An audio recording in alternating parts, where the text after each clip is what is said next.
modal itu sebetulnya penting nggak penting ya. Modal yang utama itu adalah semangat dulu, passion. Jangan bisnis kuliner dengan ikut-ikutan.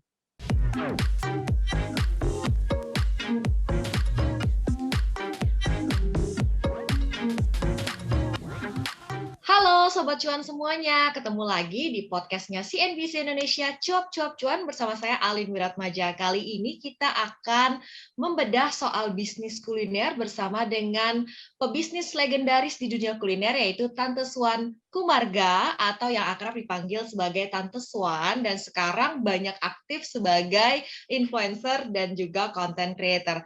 Halo Tante, apa kabar? Baik, sehat selalu. Sehat-sehat ya Tante Swan. Oke, kita tahu nih sekarang rumah makan atau restoran yang didirikan Tante Swan puluhan tahun yang lalu, Dapur Solo nih ada di mana-mana sampai ribuan cabang. Tapi boleh diceritain nggak Tan dulu pas awal bangun Belum ini tuh ribuan, belum kan ribuan. oh belum ya? Ratusan. Belum lah, masih puluhan. Masih Oh, puluhan. Oke Tan, kalau kita Amin, kalau doanya ribuan amin. Amin. Jadi kan Dapur Solo ini bisa kita temukan di mana-mana nih Tan. Ya. Kan? Nah, dulu awal mendirikan Dapur Solo tuh kayak gimana? Bener nggak sih itu awalnya dari seorang bisnis rumahan aja, Tan, gitu? Bener, Dari bener. rumahan. Bener. 33 tahun yang lalu, persisnya tahun 1988, itu saya dirikan dari garasi rumah itu bener. Dan modalnya cuma sepeda dengan brosur. Brosur yang mending brosurnya kalau dicetak ya, brosurnya hanya ditulis dengan spidol, tulisan tangan, tiap hari saya edarin dari rumah ke rumah. Bersama anak saya yang waktu itu masih 1 tahun. Nah itu mulainya saya. Wah, benar-benar perjuangan ya. Kapan itu mulai kelihatan hasilnya sih, Tan? Perjuangan itu baru mulai kelihatan itu setelah 3 tahun. Ya, setelah 3 tahun. Tapi kalau namanya kita berjuang dari nol, dari modal kecil di garasi rumah, sendirian, tanpa karyawan, nah itu biasanya setiap 3 bulan, 6 bulan itu pasti ada roller coasternya. Gelombang naik turunnya itu 3 bulan. Jadi pertama jualan pastinya laku. Lakunya sama siapa? Sama teman, sama tetangga, begitu. Giliran tetangga, teman sudah pada cobain, pastinya menurun. Nah, ini awal kalau berjualan dari rumah, dari nol. Itu yang paling susah itu. Betul nggak, Lin? Biasanya kan kalau kita awal temen, bisnis kan biasanya teman-teman mau bantuin kita kan, mereka beli gitu kan. Tapi ya, apakah akan ada repeat order setelah itu? Itu mungkin ya, Tan ya? ya biasanya temen karena kenapa? Pertama mungkin karena kasihan. Wah, kok sekarang jualan pasti kita mau. Terus kedua, rasa pengen tahu, mencoba, enak gak sih gitu kan. Nah, tetangga juga begitu, kasihan pengen tahu. Biasanya kalau enak pastinya repeat. Tapi kan repeat tidak pasti setiap hari repeat. Nggak mungkin orang misalnya jualan apa kue atau jualan gado-gado, waktu itu saya rujak, nggak mungkin tiap hari makan rujak. Nah, begitu sudah semua coba, kita kan bagi brosur waktu itu mungkin yang tahu cuma 10-15 orang. Nah, sehari laku 15. Besoknya nyungsep, cuma 2-3. Begitu kan? Besoknya lagi cuma 2-3. Nah, ini kendala-kendala ini adalah kendala orang yang mulai bisnis dari rumahan. Biasanya 3 bulan sampai 6 bulan pertama. Itu pasti dari naik, drop, turun. Nah, pada saat turun itu kita harus melakukan apa lagi? Nah, itu yang saya sudah alamin semua. Waktu saya jualan rujak, begitu 3 bulan turun, saya mesti mikir, apalagi ya selain rujak. Mulai muncul 6 bulan kemudian itu gado-gado. Gado-gado juga begitu, ada tambahan. Gado-gado juga, begitu kita nyebar brosur, terus istilahnya woro-woro tuh. Dari pelanggan, ada lagi loh menu baru, gado-gado. Mereka coba. Setelah itu, nah itu yang kita alamin. Sampai akhirnya kolak, terus kolak kacang hijau, itu juga begitu, sampai akhirnya ada yang namanya ayam goreng. Nah baru setelah beberapa variasi mulai agak stabil. Jadi kita kayak terus evaluasi ya sampai menemukan Betul. kira-kira menu apa nih yang istilahnya selalu ada permintaannya cukup bagus gitu ya, Tan ya? Ya, biasanya menu yang pastinya ya, kalau kita mulai apa sih kebutuhan setiap hari orang yang perlu. Kayak rujak. Rujak kan nggak setiap orang pasti makan rujak tiap hari.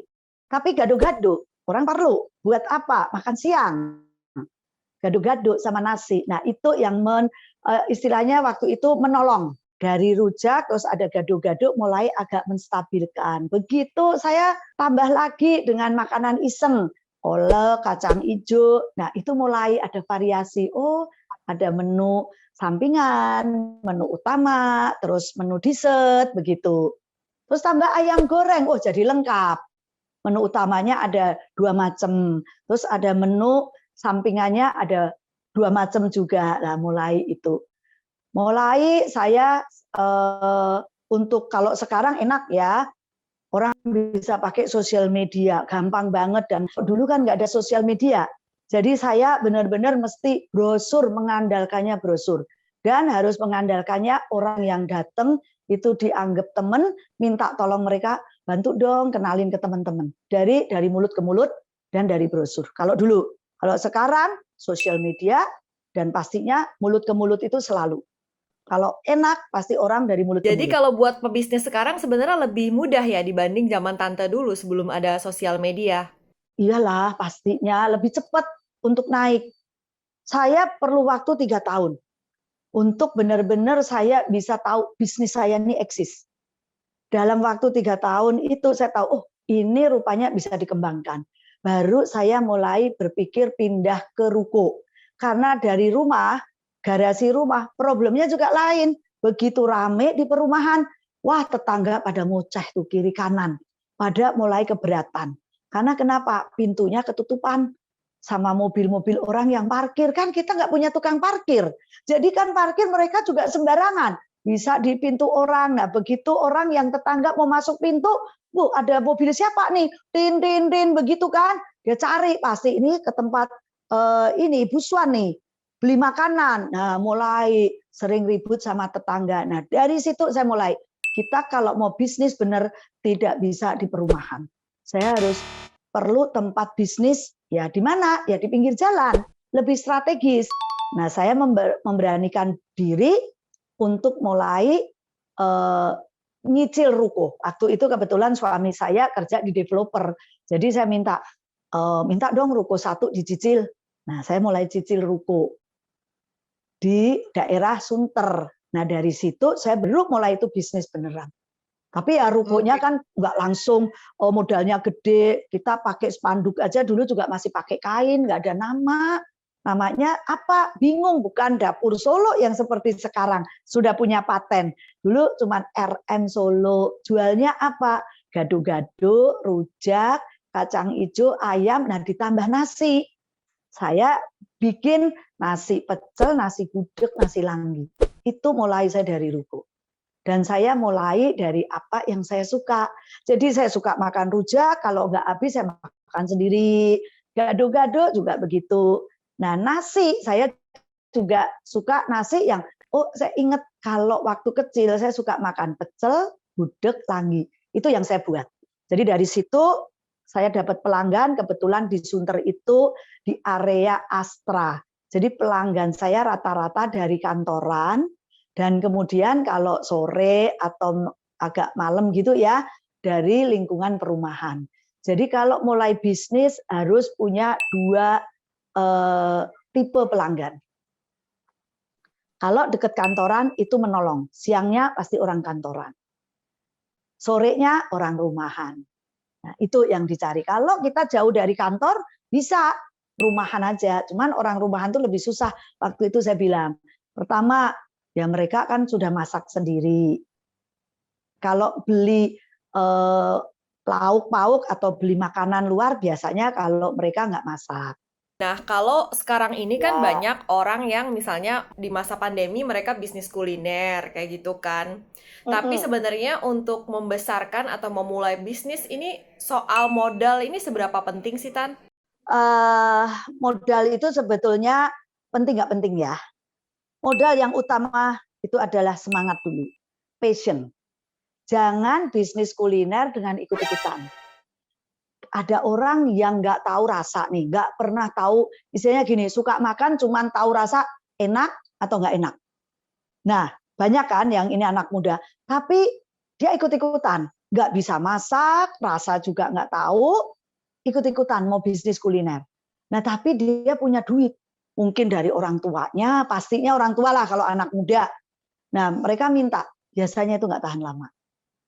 Karena mereka langsung ini, aku kan bisa bayar chef, bisa bayar orang-orang.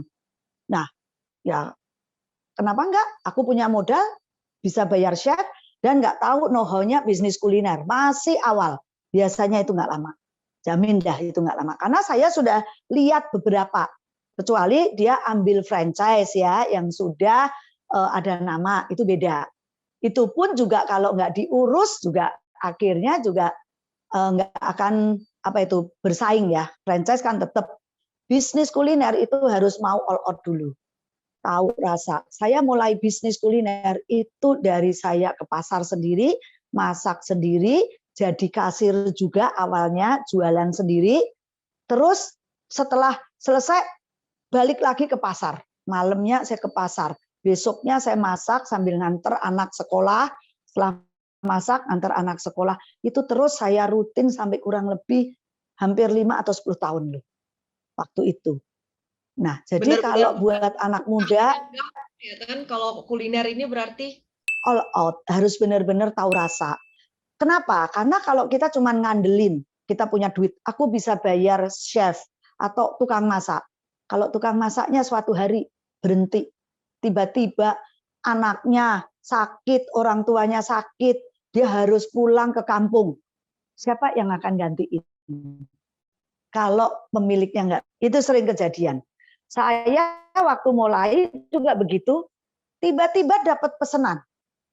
Terus karyawan, ada yang sakit, ada yang saudaranya meninggal. Waduh, sekali 3 atau 4 orang. Nah, kita harus kerja. Saya pernah kerja kalau dulu kerja sampai malam. Kadang-kadang tidur cuma 2-3 jam. Karena saya harus gantiin sebagai pengganti dari mereka. Nah, baru kan nggak mungkin, oh ya sudah terima pesanan dibalikin uang, kan nggak mungkin. Nah, itu komitmen. Udah terima pesanan besok ini, oh nggak jadi karena orangnya nggak ada. Nggak mungkin. Nah, itu yang saya alamin waktu saya bisnis kuliner. Nah, pertanyaan Alin, seberapa tadi yang bisnis kuliner gimana? Modal? Modal itu kunci nggak sih, Tan? Modal uang. Seberapa penting?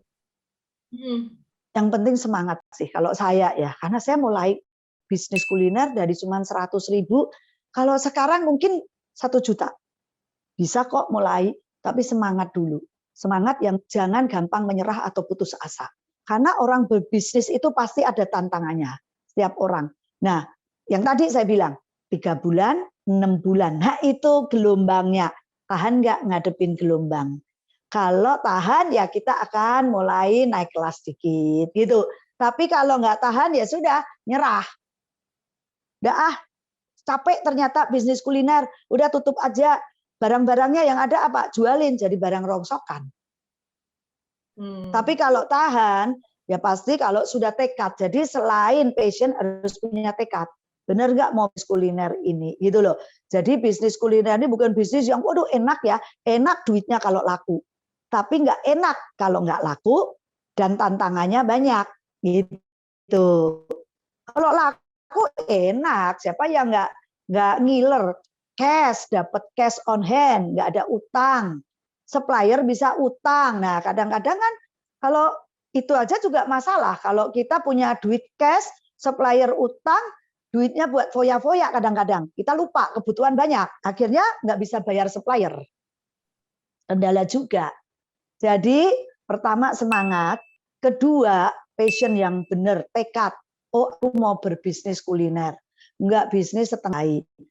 Ditambah kalau ada modal, orang tuanya modalin. Jadi langsung oke, jangan modal yang terlalu gede. Misalnya gini, baru mulai sudah buka ruko yang sewa 3 ruko atau 2 ruko. Mulai dari kecil dulu lah. Nanti gedein itu gampang. Daripada kita sudah buka, terus nggak laku, wah itu rasanya tuh enek. Karena kalau kita langsung besar, overhead-nya juga besar. Itu yang bikin kita itu kan belum tentu kita hasilnya ini pasti besar. Jadi kalau namanya mulai itu kan pasti orang baru mulai itu butuh waktu sebulan, 2 bulan, 3 bulan untuk orang itu tahu kita. Sedangkan kalau langsung besar, itu overhead-nya besar, karyawannya juga banyak. Terus kita belanja ini kalau nanti langsung laku nggak apa-apa. Nah makanya kalau kita mau buka besar, kita harus punya strateginya, itu harus matang supaya begitu kita buka itu langsung rame. Tapi kalau kita belum merencanakan semua dengan matang, sebaiknya mulai dari yang kecil dulu. Kecuali tadi yang punya modal gede, ya kita udah rencanakin brandingnya pakai siapa nanti. Oh, saya ada Aspirasa bantuin branding, sekalian saya bisa mengcoaching, istilahnya memberi informasi, oh mesti begini loh begini. Nah itu nggak apa-apa. Tapi kalau belum tahu, baru mulai, sebaiknya istilahnya gini, baru mulai terus punya duit gitu aja. Kadang-kadang orang sekarang rasanya, wah pede-nya gitu loh. Padahal nanti kalau udah 3 bulan, wah itu baru terasa. Ternyata nggak gampang ya. Dan begitu kita buka besar, otomatis kita juga punya stoknya untuk preparation-nya juga besar. Kalau nggak laku itu waste loh. Sedangkan kalau nggak laku terus dibuat besok itu makanan udah nggak enak. Jadi lebih baik kita habis ternyata laku daripada kita harus rasanya kita tuh kayaknya kelebihan kelebihan barang tapi besoknya dipakai lagi. Itu jadi nggak enak gitu. Jadi restoran itu ada yang kayak gitunya. Stoknya banyak. Ternyata nggak laku. Mau dibuang sayang. Udah buat besok lagi. Nah itu menurun. Tapi kalau stoknya cukup hari ini, besok yang baru. Terus kalau pengunjungnya peminatnya banyak banget gimana? Ya udah habis, memang laku sekali.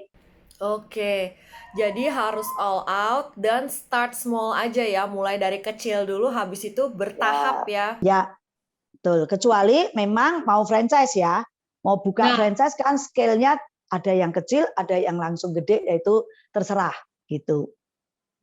Saran Tante mending bangun brand sendiri atau ambil franchise kan? Kalau punya suatu uniqueness, punya sesuatu yang unik, yang bisa dijual dan yang mau berbisnis kuliner ini tahu bagaimana mau mulai usaha dan dia memang kepingin punya bisnis brand sendiri, boleh.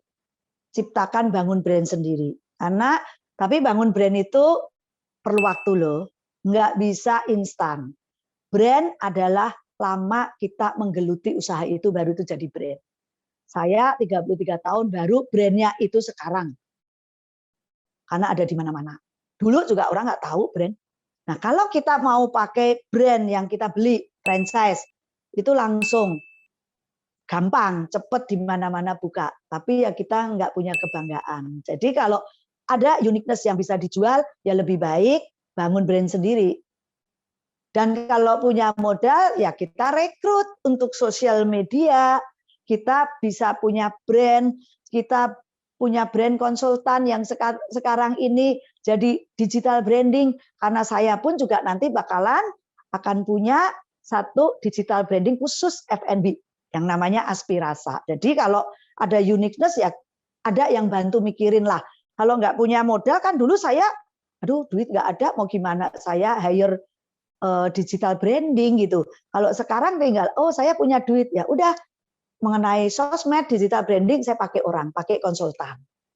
Nah saya bangun sesuatu uniqueness-nya ini ya bersama tim, harus punya tim, chef, terus nanti manajer. Nah itu baru bisa kalau kita punya modal. Tapi kalau nggak punya modal ya mulailah dari rumahan, dari rumah atau dari sewa tempat kecil gitu. Kalau punya modal gede ya tadi langsung ngebangun sosial medianya, betul kan? Jadi gampang, tinggal dalam genggaman sebulan launching, kita bisa undang selebgram, bisa kasih diskon, ya itu cepat, lebih cepat. Tan, bisnis kuliner ini kan boleh dikatakan bisnis yang paling gampang dimulai, tapi juga banyak juga yang berakhir atau putus di tengah jalan. Ya, Nah, gimana sih caranya kuncinya biar itu berkelanjutan dan cuma nggak sekedar jalan aja gitu, tapi juga bisa ada pertumbuhan gitu loh, Tan. ya. Tadi ya mulainya kan semua tidak mudah.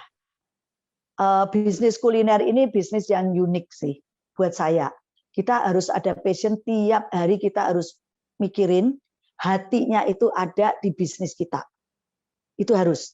Karena kalau kita itu biasanya gini, orang anak muda sekarang udah jadi bos, udah laku, mereka lupa. Mereka tidak pernah ada di tempat. Kadang-kadang kalau di tempat itu sebetulnya saya waktu itu ya kalau ada di tempat saya bicara dengan pelanggan. Jadi pelanggan itu dianggap teman. Jadi kita tahu kekurangan kita, kelebihan kita apa, kita akan punya insight gitu loh, punya masukan langsung. Nah biasanya anak muda atau kadang-kadang kalau kita nggak punya passion, udah laku bisnisnya, dia tinggal kemana-mana. Dia lupa pada saat yang jam rame dia harusnya ada di situ.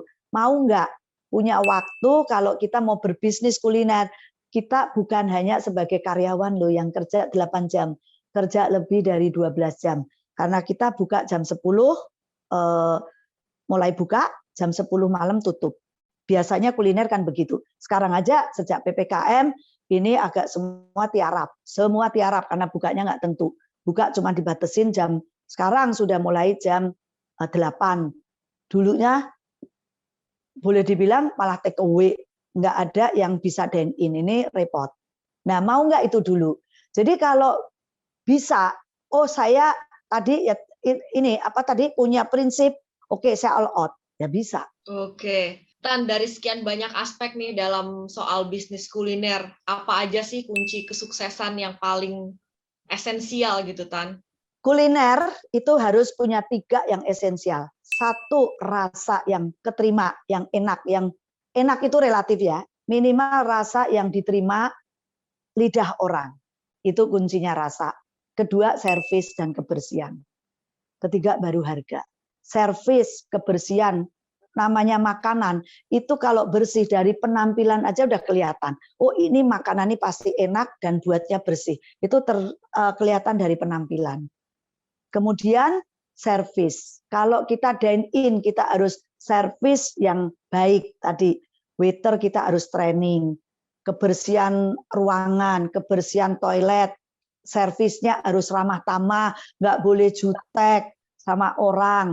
Kalau take away harus cepet supaya orang nggak nunggu lama. Nah ini semua itu aspek yang penting. Ketiga, harga. Harga yang sesuai dengan apa yang kita jual. Jadi coba kalau kita jual gado-gado walaupun enak, harganya misalnya 50.000, orang yang beli ada, tapi banyak enggak. Tapi kalau enak harganya berapa? Porsi kalau abang-abang 15.000, restoran misalnya 30.000, kita bisa jual 20 atau 25, itu pasti laku. Jadi harga yang terjangkau, reasonable price buat kita yang mau sasar di mana gitu. Kelas A, B, C, D, atau E. Jadi itu yang sesuai porsinya. Kalau kita mau mainnya di atas, ya bisa. Jual gado-gado, harganya 100.000, bisa. Yang beli pastinya direktur atau CEO, dan tempatnya pastinya harus di start yang kalangan Tamrin, SCBD. Tapi coba jual gado-gado 50.000 di perumahan, pasti nggak laku. Itu menarik ya. Jadi ya semua tetap ada lah proporsionalnya, porsi-porsinya ada. Iya, soal bisnis kuliner nih banyak yang bilang, oh marginnya gede, tapi kalau nggak hati-hati sebenarnya banyak juga nggak sih Tan kos-kos yang tidak terduga kayak gitu kalau bisnis kuliner? Ya semua bisnis kan pasti ada ya. Margin kelihatannya, oh 2 kali lipat loh 100%.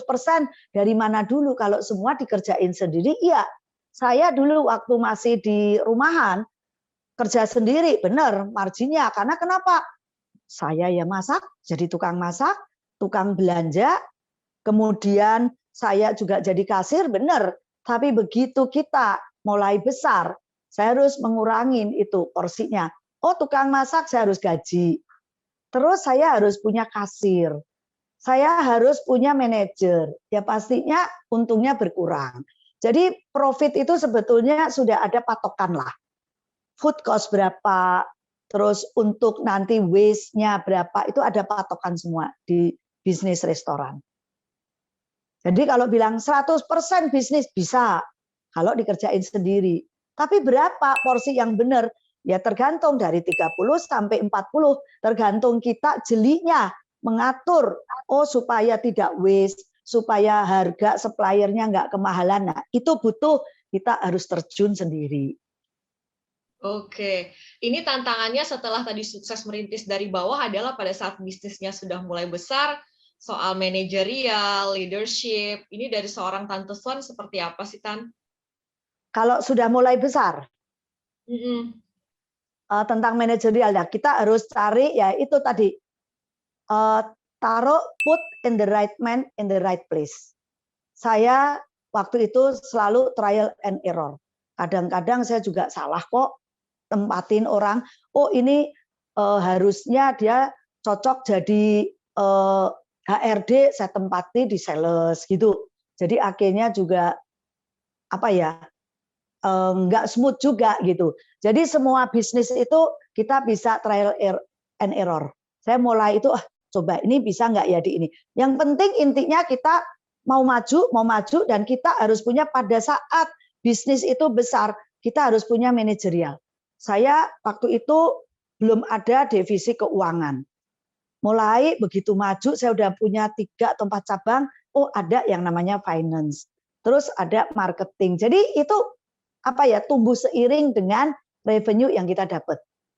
Kalau kita laris, kita harus mau spend supaya bisnis kita juga makin menjadi besar dan solid gitu.